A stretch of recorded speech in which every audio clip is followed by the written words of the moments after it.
Hey, FlimsyLunchTray here, and welcome to World of Warships for our upgrade and commander build video on the new European battleship, premium battleship, the Niord, Tier 9. I just picked it up Thursday, and then actually yesterday live stream. I think we have 11 battles under our belt so far with Niord. I think with like a 64% run rate. So, bit of an interesting, fun ship. We'll get into all that here in today's video. So first, I need to talk about what kind of ship is the Niord. Well, yes, she's a battleship. She's kind of like a more vibes as a battle cruiser. And maybe I say that because of your hit points, right? Unless you take Charlie Kilo, you're running 63,900 hit points, which isn't a lot for a tier 9 battleship. So she doesn't have the hit points to brawl. So shooting up against other battleships that are running over 100,000 hit points, like GK as an example. So you have to play tactfully smart with this battleship. So she's not a long-range battleship, she's not a brawler, she's really a mid-range battleship. Your concealment is one of the key attributes of your survivability, I would say, running at 12.2 kilometers. So it really allows you to be cheeky, that you can disengage and go dark, let's say even if you're within the secondary battery range, right? So that's kind of fun to do. So she's a mid-range battleship. In mid-range, I say at the high tiers, typically between, like, let's say 12 to 15 kilometers. And that works out perfectly because you really want to play around your concealment as much as possible with the ship. So with that being said, let's talk about the armor layout. So you have a lot of 32mm throughout the ship on the deck, and then also on the stern as well. But then what you have going along the belt is a lot more tanky, so to speak. So you have 150 that drops into a 220, which drops into a 300. So you can definitely angle and troll some enemy ships shooting your belt armor, and definitely bounce and deflect battleship caliber for sure. Again, if you angle appropriately. And then your citadel is a waterline citadel. It's just like sits just above the water. It's kind of hard to see, right? But just barely there, right at the waterline.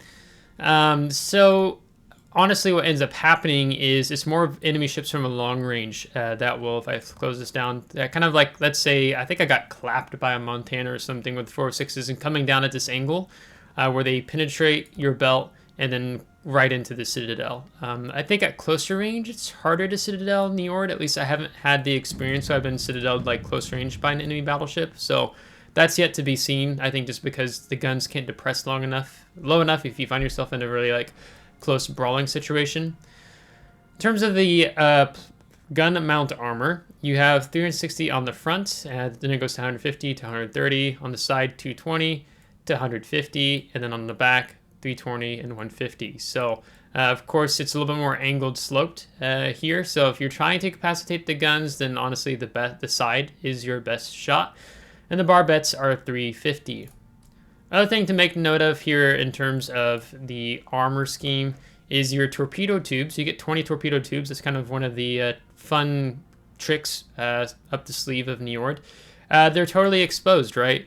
So I had one game where I actually had a set on each side get incapacitated. So it's going to be really mindful. You want to build into protecting your torpedoes because a lot of people are going to be aiming for your superstructure, right? They want to, it's very easy to overmatch the superstructure, but for destroyers to get the penetrating damage that they need with their smaller caliber. So that being said, let's talk about the modules. So with the build we have right now, we've gotten the reload time down on the main battery down to 18.5 seconds. We have gun feeder on our commander, so it's 11.1 seconds on the shell switching time. 180 degree turn time of 28.7. We're using grease the gears on the commander to help with that as well, because we add to it when we take main battery mod 3 in the 6th slot. Your maximum HE shell damage is 4,400. Your maximum AP shell damage is 11,600 with these 8 380mm guns. Now, I need to make a mention here. The forward firing angles are rougher to do than the kiting rear firing angles. It's really frustrating, this AA mount. Like, you'd think you could like easily turn like really far forward, but you have to show a lot of side actually to get this rear turret off. Unless you're firing like a longer distance, and let's say the main the turret the barrels are up above this AA mount. Otherwise, just know, like, you might have to exercise some caution. Like, maybe you're only going to get the 3 turrets off and not the 4th if you're finding yourself in a brawling situation, or you're going to have to show more side than reasonable. So just kind of try to control yourself in those situations. But 380s. Hit point wise, 63,900. We can, of course, increase that with the Charlie Kilo. So if you're playing like ranked randoms clan battles with this ship, then that gets you up to 67,100.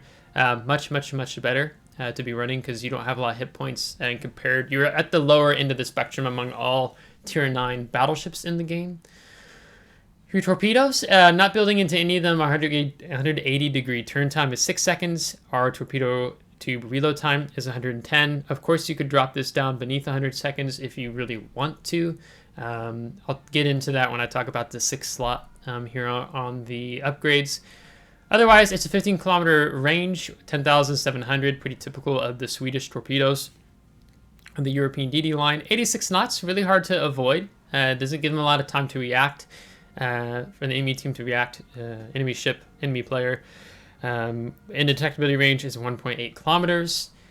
And then you have a main firing range of 21.4 kilometers, which is great. There's no need to build into that further, in my opinion. It's quite nice to have at the 21.4. And then maximum speed is 32 knots, so she's not so fast. It'd be fun to see if like you had an engine boost on the Niord, but you can take the Sierra Mike, 33.6 knots, and then I actually run brisk on my commander. So then we're getting, I think the max I've seen it is 37 knots when playing. And that's great for positioning or needing to disengage from a collapsing flank, as an example, and using your concealment to get away. The other thing I want to make mention of the torpedoes on the ship is that they have incredibly good firing angles. And that's to do with the fact that they're more on the mid section of the ship, not like in the back. So I'll put us up on the left side of the screen here, the torpedo firing angles. It's really good. So if you saw the first impressions video yesterday, you saw how good they were went up against the North Carolina that we found ourselves yellowing, so to speak. Even though I don't think this is a brawling ship, but there's gonna be situations where you can kind of use the torpedoes to your advantage in that type of situation. But continuing on, let's talk about the upgrades. So the first slot is the main armaments mod 1. This is reducing the risk of your main battery and your torpedo tubes from becoming incapacitated by negative 20%. It also builds into their survivability plus 50%. And if they do become incapacitated, their repair time would be negative 20%. I think I've only had one game, and I think that may have been in the first impressions video. It might have been on the live stream where I lost 2 racks at the same time. I think that's of the 11 games I've had. That's the only game I've had my torpedo tubes incapacitated so far. But I really believe in building into the torps to keep them lively, because that's part of where you ultimately going to get your overall damage in the game. These others are not worth building into. You have average AA, and there's no sense of really building into your 15-second DCP. We have 16.5 because of the commander skill we've taken. Second slot is the damage control system mod 1. This reduces risk of catching fire by negative 5%, risk of flooding negative 3%. Enemy systems mod 1. We've gone for the vertical and horizontal dispersion. It reduces it by negative 7% in taking this skill. And I've been really grateful for it, because when you're playing more mid-range battleship around like your 12.2 kilometer conceal, I've killed multiple destroyers, just, having a little bit of a tighter shell grouping, I quite like. Also, when you have the opportunity of cruisers going broadside with your AP, if you do manage to hit their citadel and not just overpin them, as an example, I have found that rewarding too, although still frustrating at times when I think I should be getting citadels and not on broadside cruisers. So the 380s can be a bit tricky. So I like this. You do get a little buff on your secondary battery, and it's not really the main reason of taking this. Is just tighter dispersion. Other commanders, you might be wondering about the torpedo tubes modification, and I'll go ahead and give my answer now, and that ties into the 6th slot as well.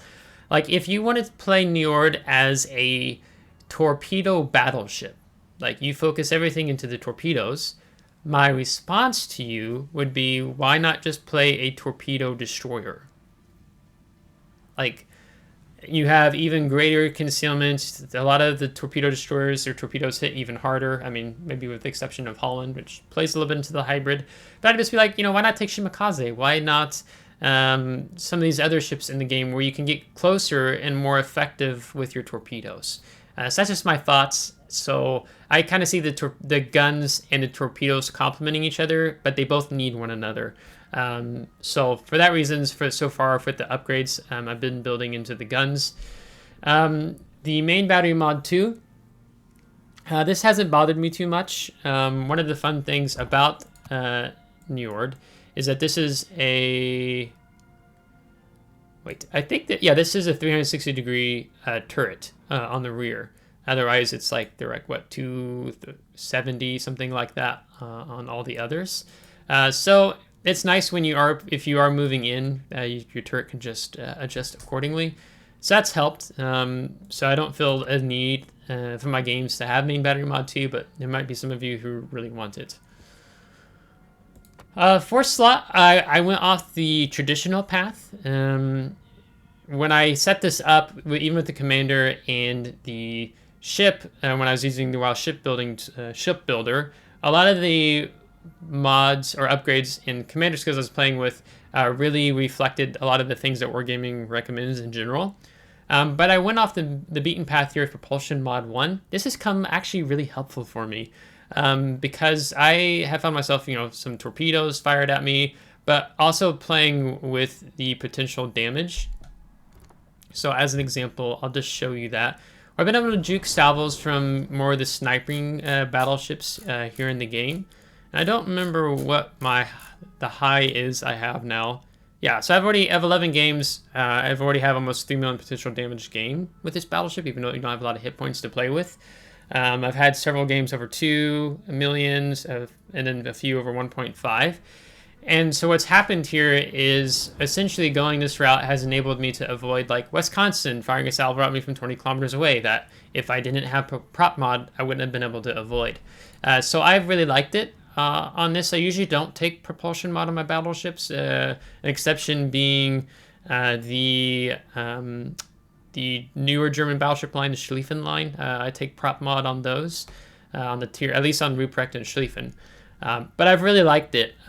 So you can experiment and test out yourself. This is just my opinion. This slot, concealment, concealment, concealment, concealment. Like, this ship thrives on part of maintaining its survivability and hit points by its ability to go dark. So this is a no-brainer. You want this one. Sixth slot, again, there might be two ways you're thinking here. One is you might be like me, go for the main battery mod 3, reducing your main battery reload time by negative 12%, even though you do get a bit of a nerf there with a negative 13% on the main battery traverse speed, and we've helped offset that off with our grease the gears on our commander. And this brings us down to that 18.5 second reload time, which has been nice. One of the things you have to be mindful, though, if you really want to go dark, right? It takes 20 seconds for your fire penalty to go away unless you break cover into smoke or behind an island or something. So you just have to be like, okay, I need to go dark now. Don't fire my guns again because it takes that 20-second elapse, right? So you do have to be mindful with that as well. Choose when to go dark effectively. I've liked this. It's helped me catch some cruisers that are bow in and they decide to turn out and kite away, and I've been able to slap their citadels. So I've liked this. Other commanders, you may be wondering again with Niord about the torpedo tubes. Building into that, your torpedo tube reload time, negative 15%. But then on the offhand, you have an increased risk of your torpedo tubes becoming incapacitated by negative 50%. So if you take this, it's really mandatory that you take this because this reduces the risk by negative 40% because you want to offset the risk as much as possible. Again, I don't know how I feel about doing a full Niord build on torpedoes. I would just be like, why not play Yu Yang? Why not play Gearing? Why not play, Jinan, Shimakaze? Again, a lot of other more torpedo-oriented destroyers and even cruisers in the game before trying to get that with Niord here because the torpedoes are anemic in terms of the damage, but effective in terms of speed and catching players off guard and not easy for them to dodge, right? So I've leaned this way. No sense in building in these two. You have plenty of range and you have average AA. So terms of armament, high explosive shells, they do 4,400 damage. They have a 34% chance of causing fire on a target. We can bump that up between the commander and combat signals as well. You pin 95 millimeter. So like, you know, the newer ships like the Libertad or Los Andes that have covered in 51 millimeter, like you're good there. 820 meters a second. AP, you have 11,600 maximum damage. And that's really all there is to say about that. I have found myself playing with like probably 70% of the time I'm using high explosive, and the other 30% I'm using armor piercing. I'm using armor piercing only when I get broadside battleships or cruisers. Otherwise, I'm firing high explosive. And of course, if I time a high explosive and setting them on fire, in addition to getting floods with my torpedoes, that works out really well, right? So you can overwhelm a DCP repair party. And when I started playing more with high explosive, my damage went up with Niord. So for example, actually we're pretty good right now. So far, our average damage per game is 125,000, and our destruction ratio is 5.33. So that's like, those two things are really good. And that's just me 70%, 2/3 of the time using high explosive, and then the other using armor piercing. That's when I found my damage begin to increase. And I think the game I'm going to feature on Monday with Niord, I think it's this one where I got 160,000, and that's where we got a Witherer and an Arsonist actually with the ship. It was a close game. It was pretty fun. Otherwise, again, torpedoes, we talked about it when we looked at the modules and that. But again, it's a 110-second reload time, 15-kilometer range, 10,600 damage, 86 knots, 1.8 kilometers. So again, if you're torpedoing like a lot of battleships in a game, you know, and they have a torpedo reduction belt of anywhere, let's say between 30 to 50+%, then it's going to be, you know, half to like a third shaven off in terms of the damage you're going to be able to do. So again, it's kind of the torpedoes and the main battery complement each other, and they really need each other to work together. With depth charge airstrike, you have a 10-kilometer range. Very nice. 2 flights, 1 aircraft in an attacking flight. 30-second reload time, bombs payload 2.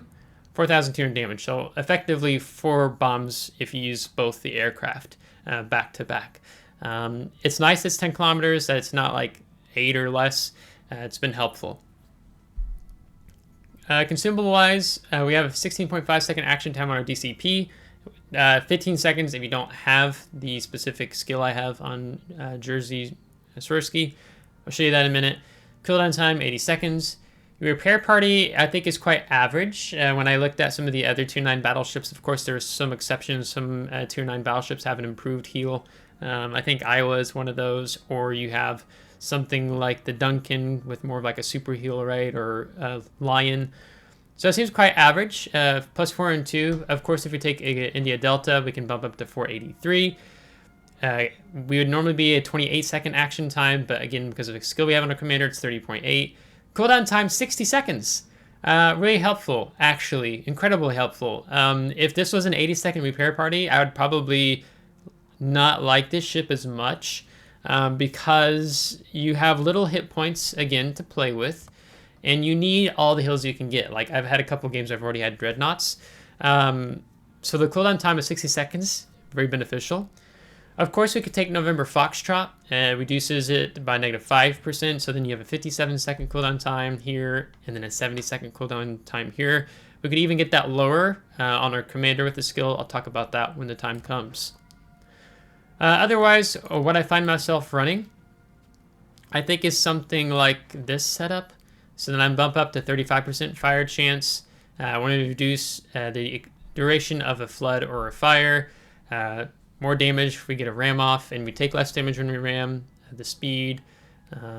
So that's our combat signal setup, and that's what I've liked so far.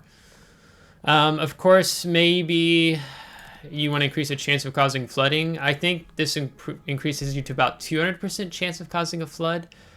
There are other ships in the game like Shimakaze, like you get over 500s, close to 600%, I think it is, if you build into your flood chances.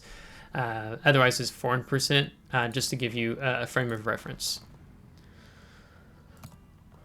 Commander-wise, so we have Jerzy Świrski.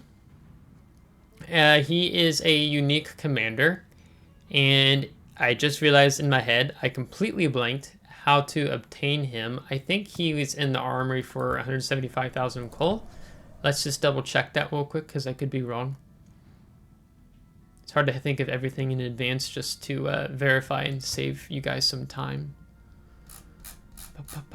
Yes, 175,000 coal. He is probably, if you're new to getting new commanders, there's of course several other commanders I'd recommend picking up before Jerzy Świrski, but I run him on my Holland, I believe. It might be say who he's trained for. Yeah, Holland.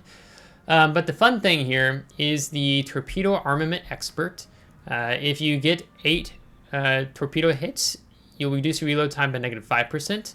I got close to this. I think my first game, the one yesterday, I had 7 torpedo hits, so almost. If you're able to get your reload time down better on your torpedoes, fun. The other skill is the AA Gun Expert. Because of new ship syndrome, I've been focused a few times by CVs, and I've activated the AA Gun Expert talent. Continuous AA damage just plus 10%. So you can see your AA defense rate now is 383, so then time plus 10%, then you're bumping that up over 400. It's fun to see the firework go off, right? Otherwise, you just get the personalizations where you can turn these off or on. If you don't want people to know that you're running a specialized commander on your ship. So some people purposely do that. Other thing with Świrski is that you get an enhanced adrenaline rush rather than being a -0.20%. It's a -0.25%. So at a quick glance, this is the commander build that I have. If you caught the first impressions video yesterday, I was torn between Gunfeeder and Emergency Repair Specialist. I have really liked Gunfeeder overall. I haven't been in pressing situations where if using the Emergency Repair Specialist to take a -3% off my cooldown time on my damage control party and repair party, which would get you down to like, I think it's 55 seconds here, and then here it'd be like 73. But I've not been in pressing situations where I felt I've really needed that, right? So the Gunfeeder has been the one I've liked going with thus far. So this is the build I run. Let me take you through my thought process. Let's say you're starting off with a 10-point commander. Where would I put those first 10 points? First, I would do preventive maintenance. This is reducing the risk of your main turrets and your torpedo tubes, steering gears, and engine becoming incapacitated. So adding a -30% to help keep the torpedoes, which are a bit exposed, in action, really helpful. And then it wasn't so long ago, Wargaming added in the plus 15% survivability to your secondary battery and AEML survivability. So that's definitely welcome. But to try to keep your 20 torpedoes in action, this is quite high on my list that I would recommend taking this on Niord. Grease the gears, plus 20%, so that's the 28 seconds you're seeing on 28.7 on 100-degree turn time. Adrenaline rush, so we're able to get our torpedoes reload faster, our main battery reload faster. You know, we dropped from that 18.5 to 18, 17.5, 17 seconds, and torpedoes dropped from 110 to 105. 100 seconds roughly. I'm just guessing off the top of my head.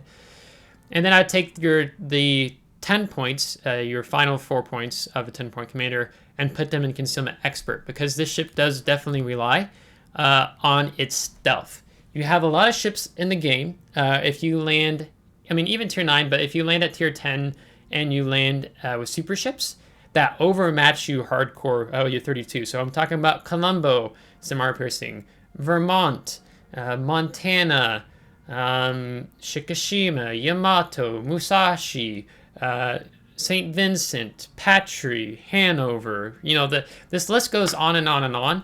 So your concealment really becomes the big deal to keeping you on here. And then after a 10-point commander, I'd go with fire prevention. This reduces the risk of catching fire by -10%, reduces it by -10%. And then number of fires, instead of having 4 fires set on your ship, you only get 3 fires set on your ship. So I do this every video because there are new players into the game, and they've said, thank you, I didn't know this was a thing. But essentially, on, I think, any ship in the game, you can have 4 fires set on your ship. 1 on the bow, the stern, and 2 on the superstructure. If you have a lot of people will focus your superstructure, right? So then you're almost always guaranteed, if people are spamming HE, high explosive, at your superstructure, you're going to have 2 fires ticking. So it's 2 debts to your hit points that are ticking away, right? So what fire prevention does, instead of having 2 fires on your superstructure, only 1 on your superstructure. Really, really, really helpful. So then you're taking less damage, which is really helpful when your survivability is already so low, right? So you do want that, definitely. Most all battleships in the game, you run fire prevention. Expert, there's a few exceptions on that on the battleships, but 95% you're going to run it. Otherwise, let's say 18-point commander, emergency repair specialist. This adds to plus 10% on the DCP and the repair party. So you go from 15 seconds to 16.5 on DCP, and then 28 to 30.8 on your repair party. And you get an additional heal. Otherwise, you only run around with 4 repair parties. After the 18 points, I would take, well, it could be up to you. You could take Brisk or you could go with Gunfeeder. I already had this commander as a 21-point commander, so I had a perk of that. But I take Brisk, so that gets you up to, with Sierra Mike and your Dark Not Detected, that takes you from the 33.6 to 37 knots. And that's really helpful. I've really liked this on Niord, so I can hardcore recommend it. And as I've talked about a few times already, the Gunfeeder, I've just really appreciated it. And switching between high explosive to armor piercing when I get broadside targets, or a broadside that goes stern away or bow in, and I switch back to the high explosive. So this is what I recommend in terms of the build. I'll talk more about it when I do the highlight on Monday, but I'm probably going to title the video something along the lines of average but fun, something like that. Niord, I think, definitely plays better, ironically, in the PvP environment versus the PvE environment, like, let's say, operations, just as an example. The ship has a bit of a fun factor, and having, of course, your battleship with 20 torpedoes and 8 380s with really good concealment. So you have to play careful with the ship. You're not a frontline battleship, you're kind of a second-line battleship, a second fiddle, if you will. But it's average but fun. This 160,000 is the most damage I've gotten so far. If I get 100,000 damage in a ship, I'm quite happy. But we're averaging, I think, 125,000 damage a game so far.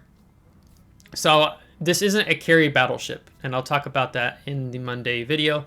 But average but quite fun, I think, so far in my experience. I have to see what happens after the player base gets more accustomed to the Niord in the game and realizing, oh, I'm in North Carolina. I can't just rush into Niord because he's got 20 torpedoes, right? As an example. So that being said, if you liked today's video, give a thumbs up. If you didn't, give a thumbs down. Subscribe if you do want to see more. If you ever subscribed, thanks so much. I really appreciate it. Thank you to my Patreon supporters. Until next time, take care.